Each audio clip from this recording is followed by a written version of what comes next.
अदब के साथ गुले बाग़े फातिमी लिख दो, जनाबे गौस को शहजादे अली लिख दो।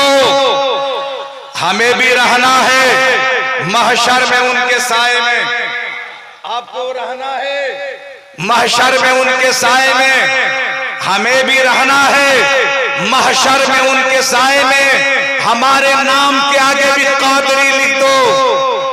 क्यों कि दयारे यार में सर को झुकाए बैठे हैं, करम की आस सनम से लगाए बैठे हैं।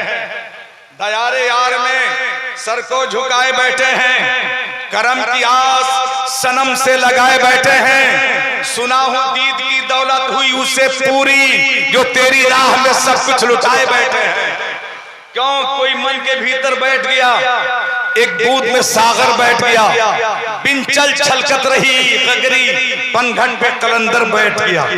इसलिए खलीलुल्लाह कादरी कहता है कि बना लो अपना मुकद्दर अली अली कह के, बना लो अपना मुकद्दर अली अली कह के। बने हैं कितने कलंदर अली अली कह के। हुसैन आएगा जज्बा तुम्हारे बच्चों में, खिलाना है दरी लंगर अली अली कह के। काबिले मुबारकबाद हैं इस पवित्र सभा के मुंतज़मीन, और काबिले मुबारकबाद हैं इस उर्से पाक के मुंतज़मीन कि अल्लाह तबारक ताला ने यहाँ के लोगों से जिक्र रसूल पाक कराया और आपको अपने महबूबे पाक के महफिल पाक में बुलाया। जिक्र नबी करना आसान नहीं है, हर एक के मुंह में वो जुबान नहीं है। न हर आदमी जिक्र रसूलुल्लाह कर सकता है, न हर आदमी जिक्र नबी अल्लाह सुन सकता है।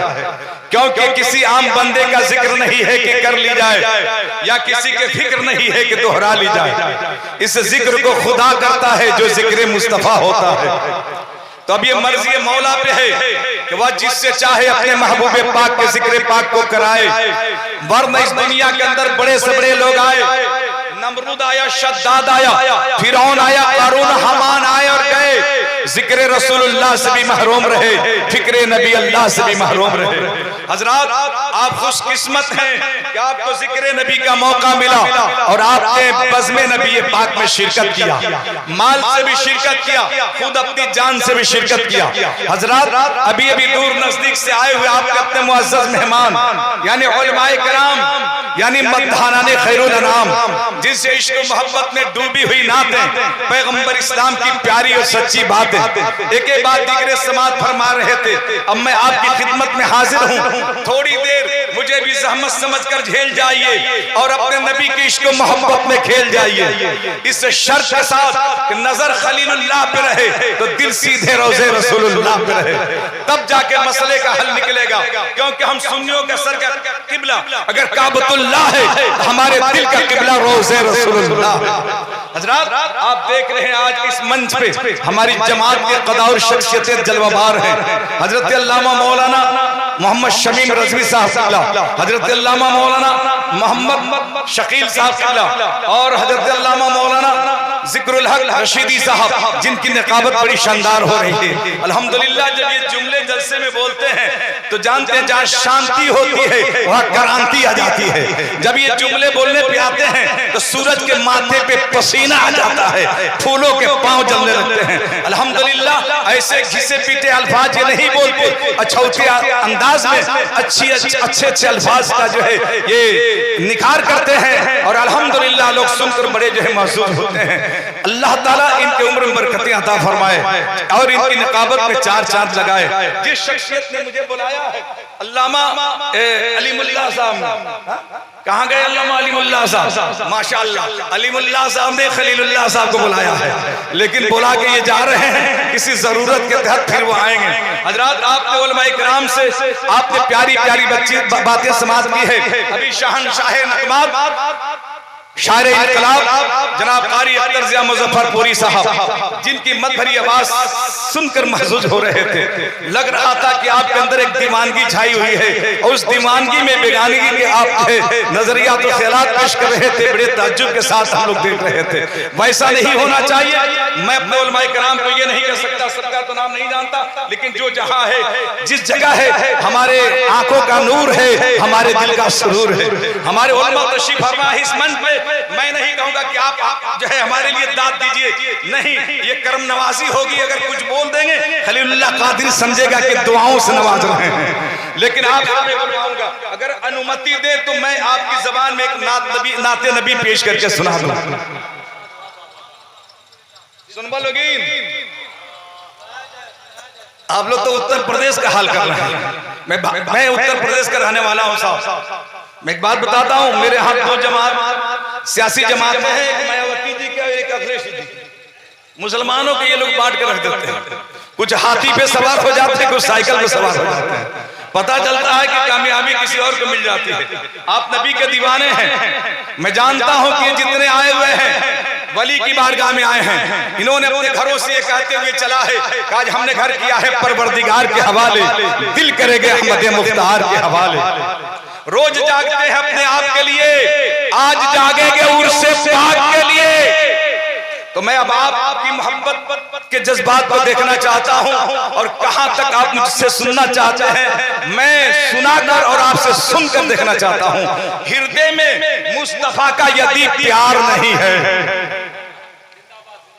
नहीं ना बोलोगी, हृदय में मुस्तफा की यदि प्यार नहीं है, वह स्वर्ग में जाए कोई आधार नहीं है। हृदय में मुस्तफा का यदि प्यार नहीं, देखिए ये रजवी दूल्हा बड़ी कमाल के आदमी है भाई, इमामुद्दीन साहब नाम है ना आपका। अरे साहब ये तो देख रहे हैं कि जितने हिंदुस्तान के जयद उलमा हैं सबको नेट डालकर पूरी कौम से भेंट करा रहे हैं। अल्लाह सलामत रखे आपके नेटवर्क को, होना भी चाहिए इसी तरीके से। सबके नेटवर्क चलते, हमारी ही बात तो वही शुरू हो गए। करम किया आपने। सुनिए, हृदय में मुस्तफा का यदि प्यार नहीं है, वो स्वर्ग में जाए कोई आधार, आप लोग भी बोलिए, वो स्वर्ग में जाए कोई आधार नहीं है कर्मशील और दयावान नबी जी। मस्तान साहब है कर्मशील और दयावान नबी जी। अबे किस उम्मती पे आपका उपकार नहीं है, किस उम्मती पे आपका उपकार नहीं है। सुनिए, उम्मत गुनहगार, ये उम्मत गुनहगार, ये उम्मत गुनहगार यदि जाए नरक में, ये उम्मत गुनहगार यदि जाए नरक में, ये रहमत आलम को स्वीकार नहीं है। उम्मत गुनहगार यदि जाए नरक में, ये रहमत आलम को स्वीकार नहीं है। अब सुनिए, अंतिम ऋषि तो 14 सदी पूर्व आ गए, अंतिम ऋषि तो 14 सदी पूर्व आ गए। अब आने वाला दूसरा अवतार नहीं है। और ये पैगाम मोहब्बत दे रहा हूं, सीरत मुस्तफा कॉन्फ्रेंस है ना। अल्लाह सलामत रखे सब दीवानों को। उसका कहीं समाज में वैल्यू नहीं कोई, उसका कहीं समाज में वैल्यू नहीं कोई, जो व्यक्ति दुनिया में मिलनसार नहीं है, उसका कहीं समाज में वैल्यू नहीं कोई, जो व्यक्ति दुनिया में मिलनसार नहीं है। और सुनिए,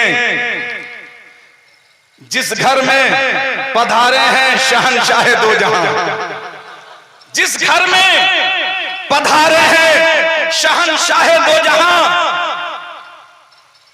वैसा कोई दुनिया में घर बार नहीं है। जिस घर में पधारे हैं शहंशाह दो जहां, वैसा कोई संसार में घर बार नहीं है। सुनिए, दायरो हरम हो या कि कलीसा हो गुरुद्वार, दायरो हरम हो या कि कलीसा हो गुरुद्वार, पर हर कहां रसूल का प्रचार नहीं है, पर हर कहां रसूल का प्रचार नहीं है।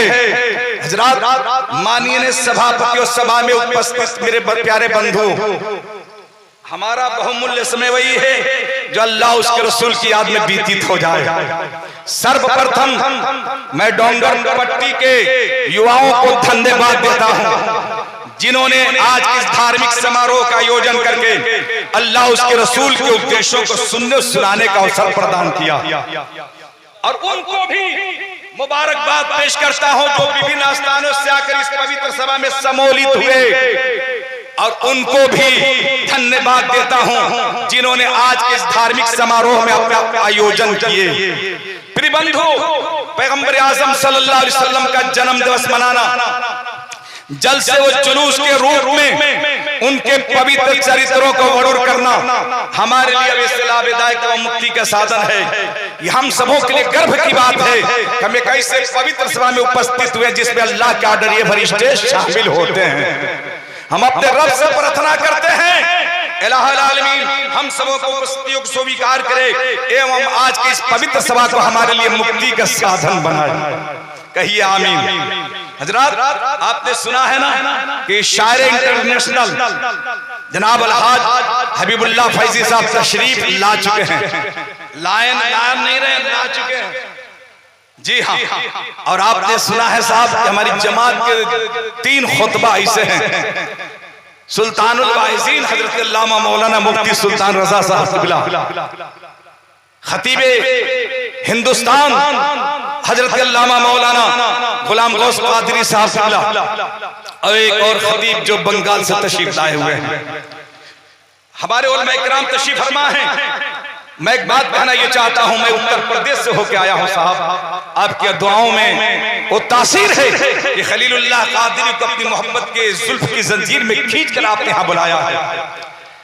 आज मेरे उत्तर प्रदेश की क्या स्थिति है, क्या हालात है, आप सुन रहे हैं, देख रहे हैं। अजान पे पाबंदी लग रही है, न दिया जाए अजान को। कुरान पे पाबंदी लगाई गई, बंद किया जाए कुरान को। मैं कहता हूं कि क्यों? अतः इसलिए कुरान लोगों के अंदर भेदभाव पैदा करता है। गलत बात है। कुरान को तूने समझा नहीं है। कुरान भेदभाव नहीं पैदा करता है। कुरान तो पूरे संसार में अमन और शांति और मोहब्बत देता है, इख्वत का पैगाम देता है। प्रेम, शांति, एकता, समता, समता, समर्था, सीता, एकता तथा मानवता का पाठ पढ़ाता है।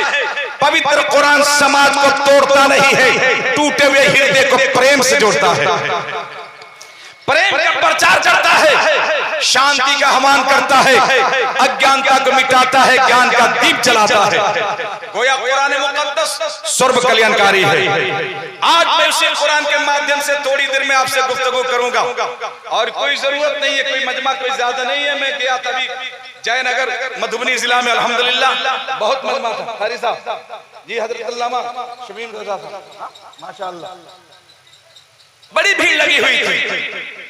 मैंने कहा कि मजमा होना चाहिए, लेकिन यहाँ के जो लोगों का अंदाज है अल्हम्दुलिल्लाह, ये सारन कमिश्नरी के जो लोग हैं ना, ये जिंदा दिल होते हैं। अगर तादाद में कम होते हैं, लेकिन इनके अंदर दम होता है। इसलिए खलीलुल्लाह कादरी आपको पैगाम मोहब्बत दे रहा है कि मुझे 22,000 का लश्कर जर्रार नहीं चाहिए, 72 हुसैनी जानिसार चाहिए। इस मोहब्बत के साथ बैठिए, और मैं अब आपको अपनी बातों से, अपनी गुफ्तगू से मैं आपको संबोधित करना चाहता हूं। आप इसे समाप्त फरमाइए। हजरात, इस्लाम धर्म का पवित्र पुस्तक कुरान पाक ये कहता है कि अल्लाह एक है। हर इंसान को उसी एक अल्लाह की पूजा और इबादत करनी चाहिए। उसी प्रकार हिंदू धर्म की मशहूर किताबें जैसे ऋग्वेद, यजुर्वेद, अथर्ववेद, सामवेद ये शिक्षा देते हैं कि ईश्वर एक है और हर मनुष्य को उसी ईश्वर की पूजा और प्रार्थना करना चाहिए। आइए वेद और पुराण के कुछ अक्षरों का मंत्र मैं आपके सामने प्रस्तुत करने जा रहा हूं, जिससे आपको ये खूब अच्छी तरह मालूम हो जाएगा कि ये महान वेद जिनके बारे में भारत के करोड़ों हिंदू सज्जनों का यकीन और ईमान है कि ईश्वर बाड़ी है, आकाशी किताब मानते हैं। हमारे भी 4 आसमानी किताबें हैं, तौरेत शरीफ, ज़बूर शरीफ, इंजील शरीफ, कुरान शरीफ। सुभान अल्लाह, क्या करम है रब का। अल्लामा ज़िक्रुल हक साहब, जिसने किताब दिया तो आखिरी, नबी दिया तो आखिरी, दीन दिया तो आखिरी, उम्मत बनाया तो आखिरी। उम्मतियों में इस उम्मत का जवाब नहीं, नबियों में मेरे रसूल का जवाब नहीं, धर्मों में इस्लाम का जवाब नहीं, किताबों में कुरान का जवाब नहीं। तब मैं कहूंगा कि सुनिए, जिस तरीके से कुरान का नाम मानने वाला क्या मुसलमान हो सकता है? हो सकता है? कुरान को जो ना माने वो मुसलमान हो सकता है? नहीं हो सकता। उसी प्रकार अगर कोई वेद को ना माने तो वह हिंदू नहीं हो सकता। अब आप कहेंगे तो मैं कहूँगा सुनिए, अब आइए मैं इसी वेद और कुरान की कुछ बातें मैं आपके सामने प्रस्तुत करने जा रहा हूँ। देखते हो कहाँ तक आप सुनते हैं और कहाँ तक आप समझते हैं। अगर सुनेंगे तो सुनाऊंगा, वरना मैं खुद ही यहाँ से चला जाऊंगा। हजरात, अब मैं आपको ऋग्वेद का एक मंत्र और मैं आपको कुरान से एक श्लोक लेके हाजिर हो रहा हूँ। देखता हूँ कहाँ तक आप सवाल करते हैं। तो आइए सुनिए, कुंभ्रमादो इतिहास कंचन कल क्योतारम न्यारम प्रधारतम पृथ्वी मध्यम पर्वतम बलवंत शदानम शिव शिव मल्यम गौदानम मातुर्यम सोमति पुत्रान विशुहेश सोमति विशुहेश समासी माधवम माधवम। हजरात, अथर्ववेद में तो और खुलासा कर दिया गया है। इसलिए ईदम जनाब सुरत नराशन से इससे पश्चिम सहस्त्रानवते चेकुरम आरुषमी सुदत्म है अष्टराय से है प्रवाय रुपदु शतु दिविदर्श वर्ष मारे तसे निजे ही पते देविष्मारो पस्पेरीस। कुछ बोला लोगे ना? जिंदाबाद जिंदाबाद। जबान बदलूंगा, बयान नहीं बदलूंगा। अच्छा है बाबा। जी। हजरात, एक हिंदू शायर है, नाम है पंडित गुलशन पाठक। आप समझ गए होंगे कि नाम के जरिए से वो क्या है, पंडित जी हैं। मुसलमानों को देखकर कहते हैं कि मुझे ज्योतिष ने बतलाया है गुलशन वारे में आ रहे हैं। कहिए सुभान अल्लाह। मुझे ज्योतिष ने बतलाया है गुलशन वारे में आ रहे हैं। मेरे रक्षा में 1 2 नहीं 14 सितारे हैं। अबे उन्हें अपना समझकर जात में तकसीम मत करना। मुसलमानों, कहते हैं पंडित जी कि उन्हें अपना समझकर जात में तकसीम मत करना। नबी जितने तुम्हारे हैं, नबी उतने हमारे हैं। वाह वाह वाह वाह वाह। और जानते आगे जाते हैं तो क्या कहते हैं कि खुश हो के यहाँ जिन्नो मलक झूम रहे हैं। खुश हो के यहाँ जिन्नो मलक झूम रहे हैं और जिब्रीले अमी खुद ही यहाँ घूम रहे हैं। ये अपना मुकद्दर है कि हम जैसे भी पंडित अब्बा से तिलावत का आलम चूम रहे हैं। हजरात, की गुलशन पाठक जी की बातें थी। अब आइए, मैं जो वेद का मैंने मंत्र जो पढ़ा है और उसके बाद जो श्लोक मैंने पढ़ा है, फिर 2 अथर्ववेद से मैंने मंत्र पढ़ा है, मैं इसका ट्रांसलेशन करके मैं आपको सुनाऊंगा। और मैं कहता हूं, इस्लाम के बारे में, मेरे नबी के बारे में जितने हिंदू धर्म के किताबों में फौजदारी की गई है, हम धर्मात्माओं ने या धार्मिक पुस्तकों में उतनी बातें नहीं है। आप कहेंगे खलीलुल्लाह कादरी क्या कहते हो? मैं कहता हूं सुनिए, आया अथर्ववेद के अंदर ईदम जना उपसृत नराशं सविस्यते पश्चिम सहस्त्रानवते चेकुरम आरुषमी सुदत्म है अष्टराय से है प्रवाय रुपदो शंकु दिविदर्श वर्ष मारे तसे नीचे ही पते दो इश्मारो पस्पेरीस। बता दो क्या कहा गया है? लोगों से मुखातब है वेद और कहता क्या है? ऐ लोगों, एहतराम से सुनो, बद एहतरामी से नहीं, एहतराम से सुनो। उसकी तारीफ की जाएगी। वनराशन अंतिम महर्षि आखिरी पैगंबर की तारीफ की जाएगी। वो अमन कलमबरदार 60,000 90 दुश्मनों के दरमियान महफूज रखा जाएगा। उसकी सवारी ऊंटनी होगी, उसकी 12 पत्नियां होगी, उसका दर्जा बहुत बुलंद होगा। उसको ईश्वर की तरफ से एक ऐसी सवारी दी जाएगी जो इतनी तेज रफ्तार होगी जो आकाश पे जाएगी फिर उतर आएगी। क्या कहा गया कि एहतराम से सुनो। जिंदाबाद। उनका रुतबा बहुत बुलंद होगा, 12 पत्नियां होगी। उनको ईश्वर की तरफ से कैसी सवारी दी जाएगी जो सवारी किसी और को न दी गई होगी, न दी जाएगी। मैं पूछना चाहता हूं कि आप जरा बताइए वो सवारी कौन है? तो जानते हैं मगहर के वासी कबीरदास क्या कहते कि नब कदर खुला नहीं नबी के ओह पार, जैसे चचमान निकल जाए उस पार। हमने कहा कबीरदास जी आप ये क्या कहते हैं, आपकी बोली तो उल्टी है होती है। तो उन्होंने कहा वही तो मैं कह रहा हूँ कि नबी ऐसे नबी हैं कि आसमान के ऊपर चले गए फिर आ गए, जबकि आसमान में दरवाजा नहीं है। हमने कहा बगैर दरवाजे का जाता कौन है, बगैर दरवाजे का कौन जाता है? तो जवाब देते हैं कि तुम्हें पता नहीं है कि नबी नूर है और नूर से हाय कहीं दीवार होती है, नजर शीशे पे पड़ती है तो फौरन पार होती है। वाह वाह वाह, नारे तकबीर। देखिए भाई अच्छी तकरीर हो रही है, अच्छा इस्तकबाल करें, हाथों को उठाइए। नारे तकबीर, नारे रिसालत, सीरत मुस्तफा कॉन्फ्रेंस, अल्लामा खलीलुल्लाह चतुर्वेदी, नारे तकबीर। हजरत मैं कुशीनगर का रहने वाला हूँ। मेरे एक धर्मात्मा गुजरे हिंदुओं का, बुद्धों का, जिनका नाम है गौतम बुद्ध। अब क्या समझते हैं, जाके देखिए ना, उनका जिस्म जो है पत्थर हो गया है। पत्थर के पुजारी का बदन पत्थर ही होता है। मैंने कहा कि आप क्या कहते हैं गौतम बुद्ध, आप एक धर्म के रहनुमा हैं। तो गौतम बुद्ध क्या कहते हैं सुनिए, वो अपने चेला को, अपने नंदा को पर्वत पे लेके जाते हैं, कहते हैं कि नंदा मैं एक राज की बात तुम्हें बताने के लिए बुला के लाया हूँ ताकि तू रहे मैं रहूं। नंदा ने कहा महाराज दूसरे सुन लेंगे तो क्या होगा। कहा कि पहले तुझे बताऊंगा और जब तुम समझ जाना तो सबको तू समझा देगा।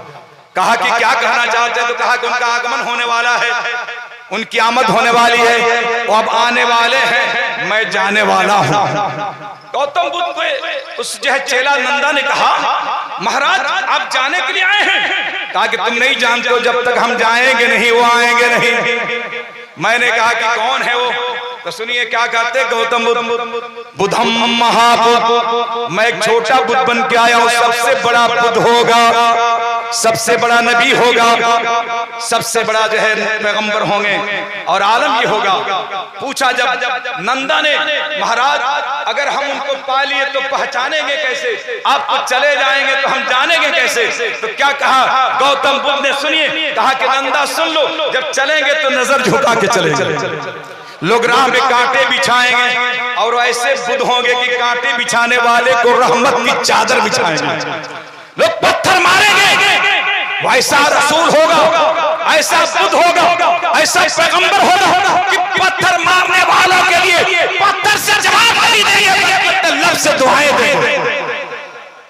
यह है नबी की सीरत जो गौतम बुद्ध पहले ही बयान कर रहे हैं। हजरात मैं आपको कहना चाहता हूँ, सुनिए, मैंने अभी जो है कुरान से का श्लोक पढ़ा है ना, कल क्यों तारम ने आरम पर भारतम पृथ्वी मध्यम पर्वतम बलवंत शदानम शीर्षु कमल्यम गोदानम मातुर्यम सोमति पुत्रान विश्वेश सोमति विश्वेश समासी माधवम माधवम। बताया गया कि जब संपूर्ण संसार में अत्याचार एवं भ्रष्टाचार विकसित होने लगेगी तो परम पुण्य परमेश्वर अपना अवतार निर्माण कर नियुक्त करेगा और पृथ्वी के बीचों बीच जन्म लेगा। वहां पहाड़ ही पहाड़ होंगे, वो संपूर्ण रूप में शक्तिशाली होगा, वो अपने परमात्मा के भक्ति में लय रहेगा, वो बकरियां चराएगा, उनके माता का नाम सोमती होगा, उनके पिता का नाम विश्वेश होगा, वो आचार्य एवं विचार में महान होंगे, उनके नाम जपने से मानव का कल्याण होगा।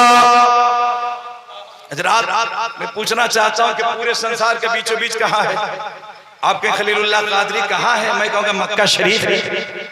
और वेद के अंदर बताया जा रहा है कि पूरे दुनिया में, पूरे संसार में जो बीचों बीच है वही अंतिम ऋषि का आगमन होगा। तो आप बताइए कि मक्का शरीफ में किसकी आगमन हुई है, किसकी हुई है? आप तारीख पढ़कर हमें बता सकते हैं? मक्का शरीफ में अगर कोई जन्म लिया है तो वह है मोहम्मद रसूलुल्लाह जिंदाबाद। वाह वाह, हमारे धर्म की किताब तो बयान देती है, लेकिन हिंदू धर्म की किताबों में आया है कि अंतिम महर्षि आएंगे तो मक्का शरीफ में आएंगे। हक है, हक है। वाह वाह वाह वाह। वेद के अंदर आया कि जब उनके कदम पड़ेंगे तो वो जमीन रेतीली होगी, उठे हुए पहाड़ों के सर होंगे, हरे भरे खजूरों के पेड़ होंगे, समंदर का किनारा होगा जो मौजे लेता होगा और पृथ्वी पर सबसे ज्यादा पाप वही होता होगा। उसी पाप को नाश करने के लिए, खत्म करने के लिए, गिरे हुए लोगों को सीने से लगाने के लिए और मोहब्बत का पैगाम पूरे दुनिया के लोगों को सुनाने के लिए सोमती के गर्भ से जन्म लेंगे, पिता का नाम विश्वेश होगा। अब मैं एक बात बताना चाहता हूं, उसका पैगाम क्या होगा? आज आप नबी की सीरत सुनने के लिए आए हैं ना, वली की बात सुनने के लिए आए हैं। अब बेशक लोग कहते हैं कि वलियों के दरबार से मिलता क्या है, क्या नहीं मिलता। अकीदत सही हो तो सब कुछ मिलता है, सब कुछ मिलता है। अब मैं आपको बताना चाहता हूं, देखिए आप हिंदुस्तान में भी जो है हमारे अल्लामा ज़िक्रुल हक रशीदी साहब, कारी अख्तर या मुजफ्फरपुरी साहब, या जो भी आ रहे थे पिस्तर जो है मौलाना साहब, ये भी निकाब नसब ख्वाजा हिंद की बात कर रहे थे। असल में बात यह है इस पूरे भारत के जितने औलिया हैं सबके सुल्तान गरीब नवाज जी, ये उन्हीं का कर्म है कि हम और आप नजर आ रहे हैं। अगर गरीब नवाज का कर्म नहीं होता तो मुसलमानों का यहाँ भरम नहीं होता। हजरात बात कहता हूँ, मुसलमानों का ही नहीं सबका भरम नहीं होता, क्या हिंदू लोगों का होता? आज जाकर देखिए कितने दुखियारे जाकर गरीब नवाज के चौकट पे चादर पसारे फैले हुए। देखना है तो मखदूम की चौचा के दरबार में जाकर देखो कितने दुखियारे हैं जो मखदूम सिन्ना के नीर शरीफ के पानी पीकर सैराब हो रहे हैं और भूत बेताल से दम छुटकारा पा रहे हैं। हजरात एक बात कहना चाहता हूँ, एक औरत थी और हिंदू औरत थी, बड़े बड़े बाबाओं के पास गई, फूंक झाड़ कराई, लेकिन कुछ फायदा नहीं हुआ। ये मत सोचिएगा कि हमारे कारी अख्तर जिया साहब ये भी बाबा हैं, बाबा बहुत बड़े बाबा हैं साहब, जिसको फूंक झाड़ कराना है इसे जाइए। अल्हम्दुलिल्लाह जी, अल्हम्दुलिल्लाह। मैंने देखा कि एक आदमी को फूंक दिए और फूंकने के बाद एक फूंक दिए। मैंने कहा क्या हुआ? कहा कि बाबा का करम हो गया कि मेरा भरम हो गया, मेरी बीमारी दूर हो गई। मैंने कहा ये कहां से पाया? कहा कि खलीलुल्लाह कादरी न मेरे बल में है, न मेरे दल में है, न मेरे दिल में है, ये गुलजारे मिल्लत का सब फैजाने करम है कि जिसको मैं फूंक देता हूं अगर बीमार हो तो शफायाबी मिल जाती है। जी हजरात, मैं कहना क्या चाहता हूं, वह हिंदू लड़की औरत जो गई कहती है बाबा एक फकीर से कि हमें औलाद नहीं हो रही है, जितने बाबा थे सबने हमें लूटा है, सबने पैसा लिया है, लेकिन करम किसी का नहीं हुआ है। पूछा क्या हुआ? तो पैसा इतना दे चुकी हूं कि अब कहीं जाने का दिल नहीं करता है। एक बात मैं कहना चाहता हूं मस्तान साहब, बुरा मत मानिएगा, हमारे मुल्क में दो ही की तो चलती है, या तो बाबाओं की या तो दादाओं की, है ना साहब? देख रहे बाबा की हुकूमत हमारे भारत जो है यूपी में चल रही है और बंबई के सरजमीन पर दादा की हुकूमत चल रही है। तो हजरात मैं कहना ये चाहता हूं कि उस गरीब ने, उस फकीर ने कहा कि तुम इधर उधर मत जाओ, अरे रमजान शाह बाबा के दरबार में जाओ या तो गरीब नवाज की दरगाह में जाओ, तेरा दामन भर जाएगा। गई अपने पति को लेकर और ख्वाजा गरीब नवाज के चौकट पर लग गई, कहती है बाबा बड़ी नाम सुन के आई हूँ, सबके दामन को भर देते हैं। एक ऐसी औरत आई है जो भागन है, जिसकी आज तक औलाद नहीं हुई, करम हो जाए ताकि मेरा दामन भी भर जाए। अकीदत देखिए मोहब्बत के साथ कही, चली गई आस लगा के, और मैं क्या कहूं कि उसी साल गर्भवती हो गई, गर्भवती हो गई। करम देखिए गरीब नवाज का कि बेटा पैदा हुआ, साल भर का हो गया बेटा। कहती है अपने पति से ऐसे सुन, साल भर का बाबू हो गया, कब चलोगे भार उतारने के लिए? लेने के लिए तो चले गए, अब कुछ देने के लिए नहीं चलोगे? उसने कहा क्यों नहीं चलेंगे?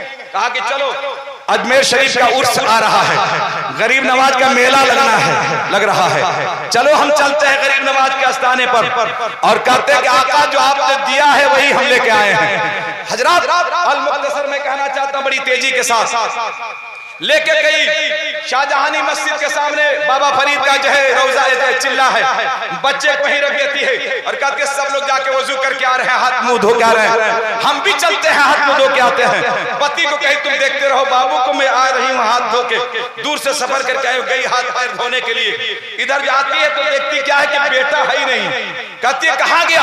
ये तो देख देख के गरीब नवाज के जलवे को, गरीब नवाज के रोजे को, गरीब नवाज के मस्जिद को एकदम झूम रहा था और मस्ती में इधर उधर घूम रहा था। बच्चा छोटा बच्चा था, आगे बढ़ा और एक वली के मजार पर, यानी वो कब्र बराबर थी, उसी में जाके पेशाब कर दिया।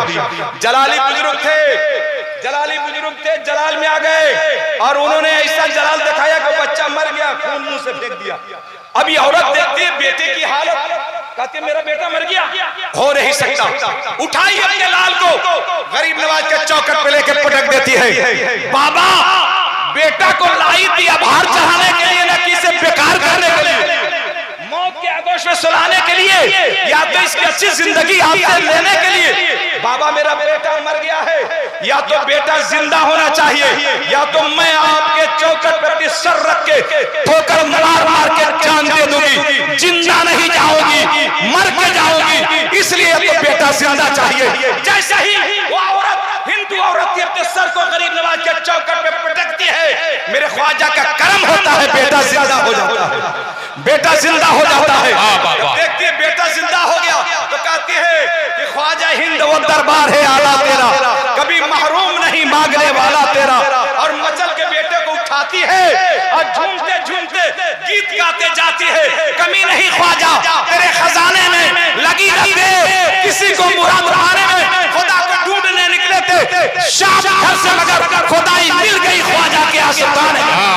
नारे तकबीर, नारे रिसालत, फैजाने सरकार गरीब नवाज, फैजाने सरकार रमजान अली शाह बाबा, अल्लामा खलीलुल्लाह चतुर्वेदी, नारे तकबीर जिंदाबाद। वाह वाह वाह। अच्छा, अकीदत से आकर देखिए, ये वो दरबार है जिससे कभी कोई महरूम नहीं लौटता। अकीदत होनी चाहिए। अब कोई सीना तान के गए बाबा हम पढ़े लिखे आदमी हैं, हमको दीजिए, देंगे? कोई मोहब्बत से आके चौखट को चूम के कहेगा कि हम मजबूर हैं, आप मसरूर हैं, हम लेने वाले हैं, आप देने वाले हैं, हम मोहताज हैं, आप दाता हैं। देखिए मिलता है कि नहीं मिलता है। रब कहेगा कि मेरे वली तेरे दरबार में आकर कोई मांग दे तो मेरी मोहब्बत को ये गवारा नहीं कि मेरे महबूब बंदे के दरबार से चौकट से कोई खाली लौट जाओ। हजरात अब आइए सुनिए, वक्त की किल्लत है मेरे पास, मुझे थोड़ी देर बोलना है क्योंकि बड़े बड़े खुतबा तशरीफ लाए हैं। आइए, मैंने ऋग्वेद के जो मंत्र पढ़ाए ना, हिंदू सज्जन अगर बैठे हो तो मेरी बात को सुने, ध्यान से सुने। अगर बात मेरी सत्य है, सच है तो दिल में जगह दें। अब मैं आपको सुनाता हूं, मैंने ऋग्वेद के मंत्र पढ़ा है, एक ब्रह्मा दो दिनास कंचन। वेद का कहना है कि वो ब्रह्म एक है, वो ब्रह्म एक है, प्रभु एक है, ईश्वर एक है, परमात्मा एक है। अच्छा साहब, कितने लोग बैठे हुए हैं, मैं आपसे सवाल करूं, एक नहीं अगर दो हो तो क्या हर्ज है? कारी अख्तर जाह मुजफ्फरपुरी साहब, अल्लामा शमीम साहब, अल्लामा रशीदी साहब, हमारी उलमा इकराम बुजुर्गान दीन कहे खलीलुल्लाह कादरी, कैसे दो हो सकते? मैंने कहा तो वही तो समझने के लिए मैंने कहा कि दो क्यों नहीं हो सकते? आसान हो जाएगा ना, एक आकाश को संभाले के जमीन। अल्लामा शमीम साहब ने कहा खलीलुल्लाह कादरी दो नहीं हो सकते। मैंने कहा क्यों? तो दो होंगे तो एक कहेगा बारिश हो, दूसरा कहेगा नहीं हो, झगड़ा होगी कि नहीं, आपस में लड़ेंगे कि नहीं? मैंने कहा कि मौलाना ज़िक्रुल हक रशीदी साहब बड़े बड़े जलसों में, कॉन्फ्रेंसों में आपकी तशरीफ़ावरी होती है, आप बताइए क्यों नहीं दो हो सकते? इन्होंने कहा खलीलुल्लाह कादरी नहीं हो सकते। मैंने कहा क्यों? तो कहा कि सुनो, एक गाड़ी पे दो ड्राइवर सवार हो जाएं, बंटवारा क्या होगा? कारी अख्तर जी मुजफ्फरपुरी ने कहा मेरे पास गाड़ी है, मैं जानता हूं क्या होगा। मैंने कहा क्या होगा? कहा कोई स्टीयरिंग बांटा जाएगा, एक को ब्रेक, यही दो चीज है उसमें। अच्छा, मैंने कहा तो फिर अल्लामा ज़िक्रुल हक ने कहा खलीलुल्लाह कादरी बंटवारा हो गया दोनों का, एक को ब्रेक एक को स्टीयरिंग। अब स्टीयरिंग वाला कहे कि मैं घुमाऊं, अब ब्रेक वाला कहे मैं कस के दबाऊं। बोलो गाड़ी आगे बढ़ेगी? ए बढ़ी हो ना बढ़ी जी, वही जाई। हजरात, मैंने कहा अल्लामा शकील साहब, कौन है अल्लामा शकील साहब? माशाअल्लाह जी जी माशाअल्लाह। हजरत आप बहुत जो है मसरूफ आदमी हैं और मुराक़िबी आदमी हैं। हजरत कभी कभी देख रहे हैं वज़्द में आते, देखिए हजरत के हवाले से अल्लामा शकील साहब ने कहा खलीलुल्लाह कादरी सुनो, मैं कहता हूं कि अगर एक कश्ती में दो नाखुदा सवार हो जाए, बंटवारा क्या होगा? मैं बताना चाहता हूं कि दो उसमें मल्लाह सवार हों तो एक कहेगा कि नहीं मैं पूरब लेके जाऊंगा, एक कहेगा मैं पश्चिम लेके जाऊंगा। यही ना करेगा साहब, जब दो रहेंगे तो क्या होगा? क्या होगा? एक नियत बांध ले अरबिस्तान की तरफ और दूसरा नियत बांध ले हिंदुस्तान की तरफ। तो जितने यात्री सवार होंगे वो सब नियत बांध लेंगे धीरे से कब्रिस्तान की तरफ। पता ये चला कि एक गाड़ी में दो ड्राइवर सवार हो जाए तो मंजिल नहीं दे सकते, एक कश्ती में दो नाखुदा सवार हो जाए तो साहिल नहीं दे सकते। समझ में बात आ गई कि वह ईश्वर एक है, दो नहीं है। वेद ने क्या क्या दो ही दिया? दो नहीं है, एक है। हमने कहा था एक है तो कैसा है, किसकी तरह है? तो वेद की बात मैं बता रहा हूँ, वेद ने क्या बताया सुनिए। मैं किताब का नाम ले रहा हूँ, सीता सवित्र उपनिषद शिक्ष अश्लोके न तस्तकार्यम कर्म च विद्यते न तस्त समस्या वचते सतरस्ते। सीता सवित्र के अंदर आया कि परमेश्वर का शरीर या इंद्रिया नहीं है, वह निराकार है, उसके जैसा इस संसार में कोई दिखाई नहीं पड़ता। क्या कहा गया है किताबों, हिंदू किताबों में कि उसके जैसा इस संसार में कोई है ही नहीं। तो पता ये चला ना कोई उसकी तरह है ना किसी की तरह बेमिसाल है।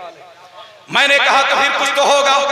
वेद ने कहा कि खलीलुल्लाह कादिर हर एक चीज में कुछ होता है, उसके अंदर खूबी है, वह ये है कि वह नूर है, प्रकाश है, रोशनी है, उजाला, लाइट। लेकिन एक बात मैं यहाँ बताता हूँ, रुक कर, जिस सीरत नबी पर आप तकरीर सुन रहे हैं ना, उसने अकेले नहीं है, एक अपना मित्र बनाया है, प्रेमी बनाया है, दोस्त बनाया है, यार बनाया है, और उसकी भी शान रखना है कि ना कोई उसकी तरह है बना किसी की तरह। हाँ, हमारे उलमा कहेंगे खलीलुल्लाह कादरी क्या कहते हो, बरम की तरह कोई नहीं, बरम किसी की तरह नहीं, उसका मित्र है, उसकी तरह कोई नहीं, और मित्र किसी की तरह नहीं। तो फर्क क्या है जरा बता दो। मैं कहूंगा फर्क है हज़रत अल्लामा शमीम साहब, मस्तान साहब, फर्क यह है कि बरम वो है जिसका रूप नहीं। रूप समझ रहे हैं ना, रूप समझता नहीं। बरम वो जिसका रूप नहीं, मित्र वह है जिसका रूप है मगर साया नहीं। अब आपको मैं समझा दूं, बरम वो जिसका रूप नहीं, उसी को अरबी में अल्लाह कहते हैं, और जिस्म हो के जिनका साया नहीं, उन्हीं को हम रसूलुल्लाह कहते हैं। हबीबुल्लाह आ गया, खलीलुल्लाह के जाने का वक्त हो गया। आइए सुनिए, हमारा ईमान किस पे बड़ी तेजी के साथ आखिरी बातें हो रही है। हमारा ईमान किस पे है साहब? कुरान पे है ना, हम कुरान वाले हैं, कुरान को मानते हैं। हजरात सुनी, हमने कुरान से कहा एक पवित्र कुरान, ए हमारे कुरान तू बता दे। हिंदू धर्म की किताबों का कहना है कि वो एक है, न कोई उसकी तरह है न किसी की तरह है, वो प्रकाश है, रोशनी, उजाला है, नूर है, लाइट। हम एक कुरान तुझसे जवाब चाहते हैं ताकि नजरिया एक हो जाए, दिमाग एक हो जाए, दिल एक हो जाए, हम एक हो जाए। न मजहब के नाम पे लड़ाई हो पाए, न धर्म के नाम पे एक दूसरे की हिनाई हो पाए, रहे एक बनकर जिए ने। अब कुरान का फैसला सुनिए, कुरान के फैसले के बाद मेरा फैसला हो गया। हजरात मैंने कहा कुरान तुझसे जवाब चाहता हूं। आप कहेंगे खलीलुल्लाह कादरी कुरान से क्यों पूछ रहे हो, क्या कुरान बोलता है? मैं कहूंगा अल्लामा मुफ्ती सुल्तान रजा साहब, ये लोग तो बड़े बड़े खतीब हैं, इन लोग का पैजामा पकड़ के हम लोग आपके पीछे पीछे जाके अदीब हैं। हजरात इन लोगों की दुआएं हैं कि हम लोग भी बोलने के लायक हो गए हैं। बहुत बड़े खतीब का नाम हजरत अल्लामा मुफ्ती सुल्तान रजा है, वो आपके क्षेत्र के सारण के रहने वाले हैं ना। लोग कहते हैं कि घर के मुर्गी दाल बराबर, इनका जलवा देखना है तो पूरे भारत में जाके देखिए। 14 किलोमीटर से लोग गाड़ी लेके पहुंचते हैं और कहते हैं नारे तकबीर, अल्लाहू अकबर, मुफ्ती सुल्तान रजा साहब की बला, तो कहते जिंदाबाद, पूरे भारत में जिंदाबाद का नारा लगा रहे हैं और इस सारण कमिश्नरी का नाम रोशन कर रहे हैं। अल्लाह इन्हें सलामत रखे, इनके उम्र बरकतें अता फरमाए। हज़रात आप कहेंगे कुरान बोलता है, मैं एक बात कह देना चाहता हूं साहब, सुन लीजिए, कुरान बोलता है। आप कहेंगे खलीलुल्लाह कादरी हम तो कुरान को आज तक बोलते हुए नहीं देखे। मैंने कहा आपने समझा क्या कुरान एक है? कुरान एक नहीं है, दो है, दो है। आप कहेंगे कैसे? मैं कहूंगा कि एक कुरान मकतूबी है, एक कुरान वजूदी है। मकतूबी कुरान लवे महफूज से आया, वजूदी कुरान रब के पास से आया। अब आप कहेंगे इसमें बोलता कौन है, अनबोलता कौन है? मैं कहूंगा जो लवे महफूज से आया मकतूबी कुरान और जुल्तान में लिपट कर चुप हो जाए तो हम कहते हैं ये 30 पारा है। वजूदी कुरान जो रब की बारगाह से होकर आमिना के सीने से लग जाए हम कहते हैं आमिना का महबारा है, वजूदी कुरान। आप कहेंगे खलीलुल्लाह कादरी और समझा तो मैं कह दूं, एक बोलने वाला एक अनबोलने वाला, एक बोलता एक अनबोलता। अनबोलता जुदान में लिपट कर हल पे सज जाए, हम कहते 30 पारा है। बोलता चले रहमत पे छुप जाए, हम कहते आमीना का महपारा है। एक चुप हो जाए तो कलाम पाक है, एक बोल दे तो रसूल पाक है। हम समझ गए कुरान तेरे दो रूप है, एक तिलावत के लिए, एक मोहब्बत के लिए पूरा हुआ जो लाइक होगा। जिस कुरान की हम तिलावत करते हैं उसे कलामुल्लाह कहा जाता है, और जिस कुरान की हम अताअत करते हैं उसे रसूलुल्लाह कहा जाता है। हज़रात कुरान क्या कहता है सुनिए, जिंदाबाद, वाह वाह वाह वाह। कुरान क्या कहता है सुनिए, जिंदाबाद। आपको पता है हिंदू धर्म की किताब में क्या है, 3 बातें हैं, वो एक है, न कोई इसकी तरह है वो न किसी की तरह है, और प्रकाश है, रोशनी है, उजाला है। हमने कहा कुरान तू बता दे, तो कुरान क्या कहता है, बिस्मिल्लाहिर्रहमानिर्रहीम, कुल हुवल्लाहु अहद, अल्लाहुस समद, लम यलिद वलम यूलद वलम यकुल लहू कुफुवन अहद। कुरान ने कहा अल्लाह एक है। हमने कहा वेद भी तो कहता है कि वो परम एक है, जबान की फर्क है, वो एक है। कुरान कह रहा वो एक है। कौन एक? अल्लाह एक है। हमने कहा कैसा है कि वो बेनियाज है, ना कोई उसका बाप है न किसी का बाप है। जितने अयूब हमारे अंदर है तमाम अयूबों से वो पाक है। हम कहते हैं वही हमारा खुदा पाक। 2 बातों का जवाब कुरान से ले लिए, वो एक है, ना कोई उसकी तरह है न किसी की तरह है। तीसरी बात हमने कहा कुरान वेद के कहने पर प्रकाश है, रोशनी, उजाला है, लाइट है। हम तुझसे जवाब चाहते कि अल्लाह क्या है। कुरान ने कहा अल्लाहु नूरुस समावाति वल अर्द मसल नूरिही कमिशकातिन फीहा मिस्बाह। अल्लाह नूर है, प्रकाश है, रोशनी है, उजाला है। बातें एक हो गई। ऐ लोगों हटो मत, एक हो जाओ और उसी के आगे सजदा करो, उसी की पूजा करो। क्योंकि आदमी कभी अपने से कमतर से प्यार करता नहीं, कमजोर के आगे सर देता नहीं। हमेशा कमजोरों ने सर झुकाया है तो ताकत के आगे आशिकों ने दिल फेंका है, तो महबूब के आगे अब सब्र उसको दे जिसके ताकत का जवाब ना हो, दिल उसको दे जिसकी सूरत का जवाब ना हो। आदमी को दुनिया में 2 ही खोज करना है, एक सर झुकाने के लिए, एक दिल लगाने के लिए। जिसका खुला हुआ जुमला ये होगा कि सर झुकाने के लिए आदमी को महबूब चाहिए, दिल लगाने के लिए महबूब चाहिए। महबूब ऐसा जिसके ताकत का जवाब ना हो, महबूब ऐसा जिसके जुल्फों का जवाब